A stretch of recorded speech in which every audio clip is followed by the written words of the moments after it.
Welcome to Heart Nurses, brought to you by the Preventive Cardiovascular Nurses Association. PCNA's mission is to promote nurses as leaders in cardiovascular disease prevention and management.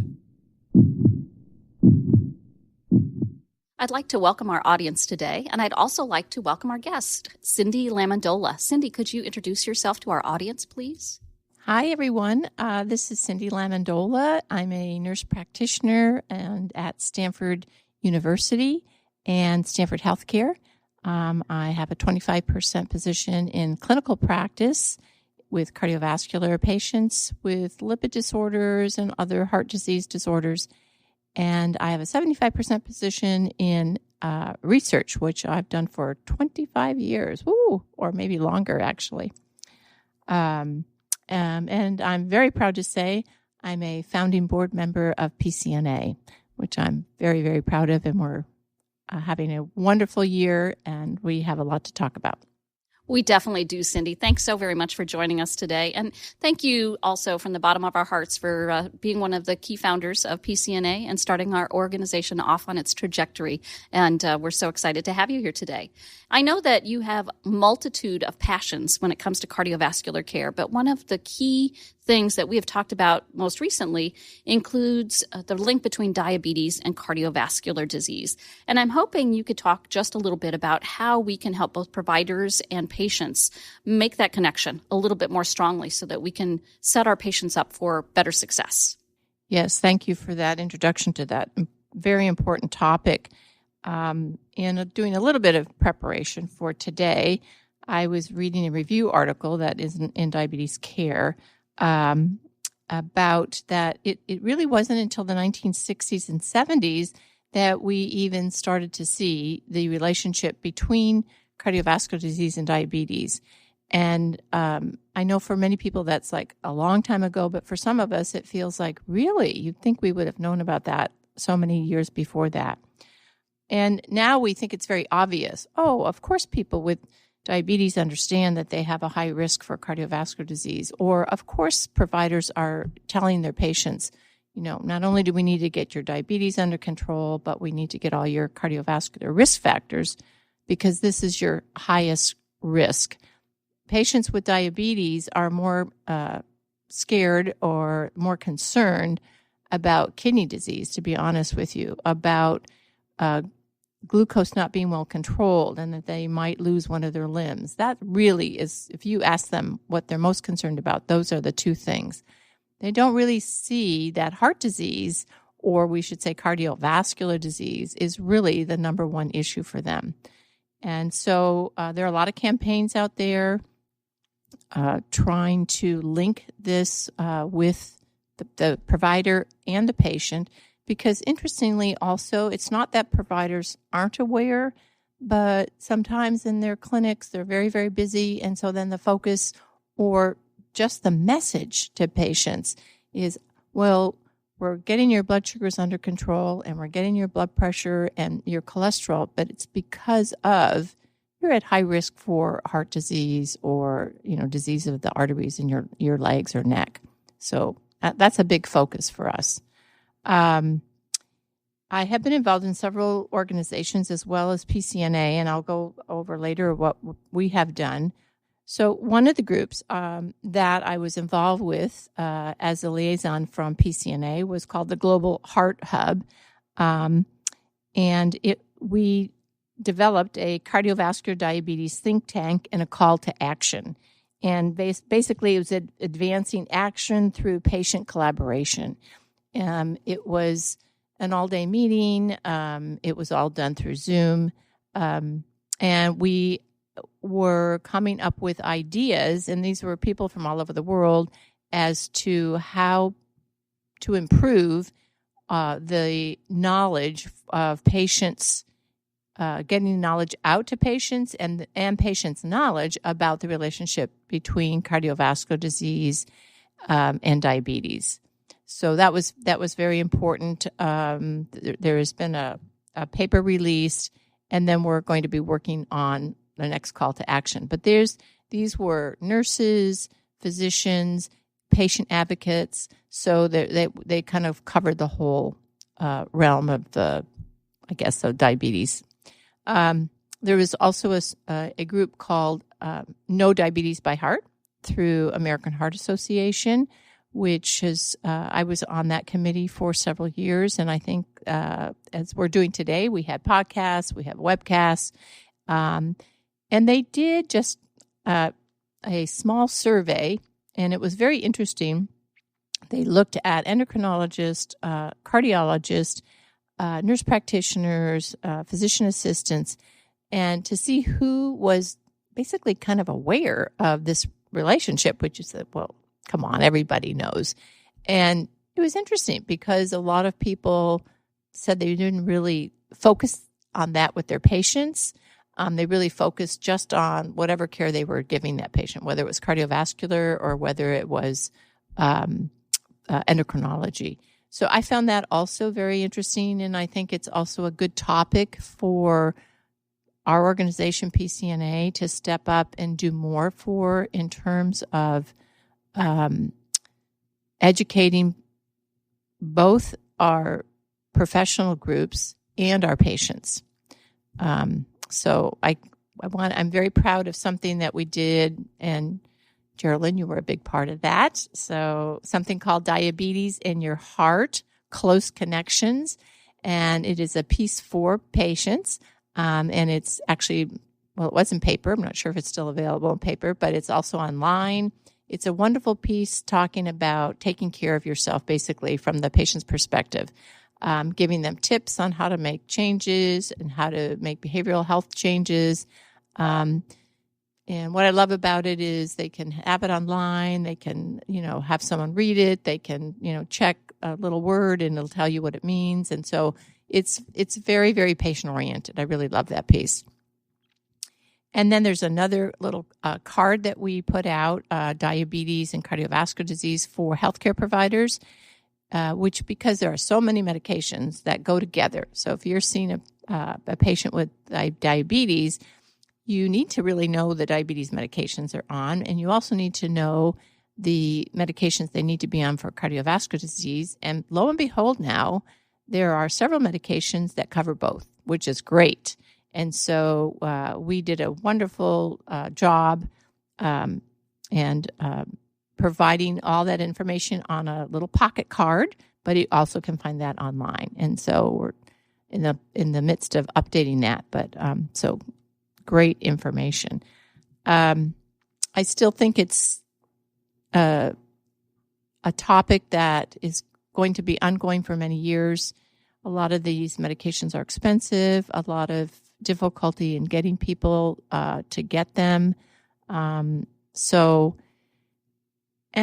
a lot of probably maybe an inertia from both healthcare providers and patients to change medications, to get on these new medications, being concerned about side effects.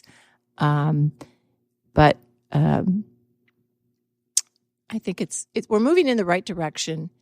There just is a lot more we can do, a lot more. And I think there's also attention being taken in terms of even commercials. If you see commercials about the relationship between cardiovascular disease and diabetes, I think, we need to get to social media, television, radio, whatever, where we can also have that information out to patients and providers because people pay attention to that. We've been talking with Cindy Lamendola, and we will be right back. For more education, resources, and tools for your clinical practice, visit PCNA.net. You'll find CE courses, patient handouts, and more, all free to access. Visit PCNA.net. We're back with Cindy Lamendola, and we know that one of her passions is the link between diabetes and cardiovascular disease. But another area of expertise that she alluded to in her introduction is her work with clinical research. And I'm hoping, Cindy, you could enlighten our audience a little bit about what it takes to actually get patients enrolled in clinical trials, some of the challenges you face each and every day, and maybe how all of us can be a little bit more cognizant of getting more diverse patient populations enrolled in these studies. That's a good topic, Geraldine. And one good thing I will tell you, at least I think in academia, there now is a bigger focus on making sure we have a diverse population in our research trials. And I think that's very, very important. It can be a real struggle. When you start a study, obviously you have a lot of different avenues to go for trying to recruit, we call them study participants, but patients into your study. And so many years ago, it was using ads in the newspaper. So we thought if we put them in the right types of newspaper, we can get more people to come in. In the types of studies that I did many years ago, some of the testing that we did on our patients for the study meant that they had to come in for a whole day. So that meant a whole day of missing work for some people. There might have been 2.5 days in the whole study, in the beginning and the end. So I knew that was going to be a big barrier for some people. And I think it was, if we look at our data. I think right now it's improved a lot. So there are organizations that are being developed that are doing it for the study people. So they're going out to using all the social media to try to get patients. And we're doing other things like providing either money for them for travel time, also for providing rides, which can be very, very important for people that don't have transportation. And we can use our systems within the hospitals also to, you put in certain criteria, and then you can get, how many patients that might have that problem. And then when you go through your IRB, you will get permission to actually look at that patient population so that you can either call the physician first or call the patient to see if they're interested. So we have a lot more avenues. It's still really difficult. If you have a certain patient population, people with type 2 diabetes or people with cardiovascular disease, then you also work with your colleagues.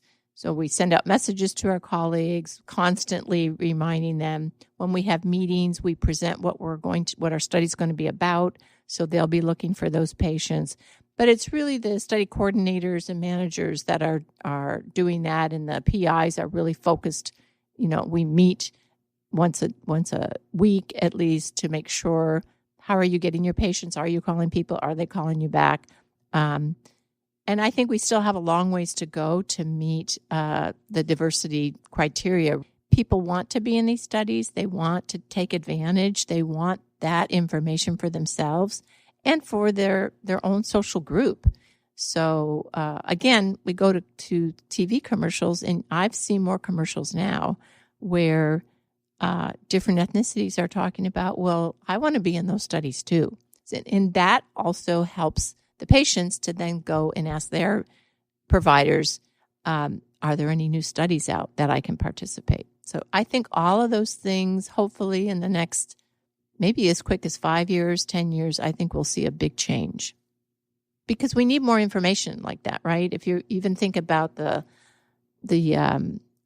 cardiovascular pool, risk evaluation, we don't have enough information to really evaluate everyone's risk for cardiovascular disease accurately. So this is an ongoing thing, but I think with research, we will meet those goals. Cindy, is there anything else that you'd like to talk about that I've neglected to ask? I would like to say in my career, it has been very exciting to be able to be a part of this marriage of knowledge between when you're caring for patients with diabetes and cardiovascular disease, or cardiovascular disease with high risk for getting diabetes. That's the population maybe we didn't talk about.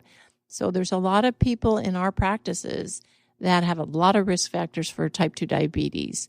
And because type 2 diabetes is 90 to 95% of the population with diabetes. And we know it's a growing concern. We know it's a growing concern not only for adults, but it's growing in teenagers.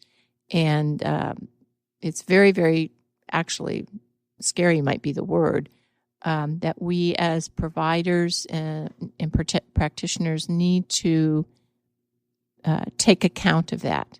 So, again, it's been exciting to be part of that, to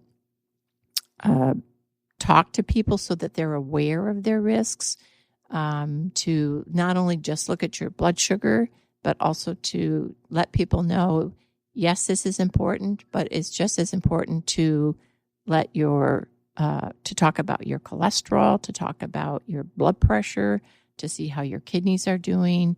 And we have to remember that for every patient that we see, I mean, just as we call ourselves as a group that's preventing, I mean, we're always preventing, whether it's primary, secondary, tertiary, or whatever. But every patient that we see probably has a high risk for, not every, but many patients have high risk for getting type 2 diabetes as well as cardiovascular disease. So we want to prevent both. So I'd say that would be a great goal for all of us. Well, thank you so very much for that call to action for us to be thinking holistically about our patients and their ongoing risk for developing type 2 diabetes, for developing cardiovascular disease. It has been a delight spending time with you, Cindy. Thank you so very much. This is Geraldine Warfield, your host, and we will see you next time. Thank you for listening to Heart Nurses. We invite you to visit pcna.net for clinical resources, continuing education, and much more.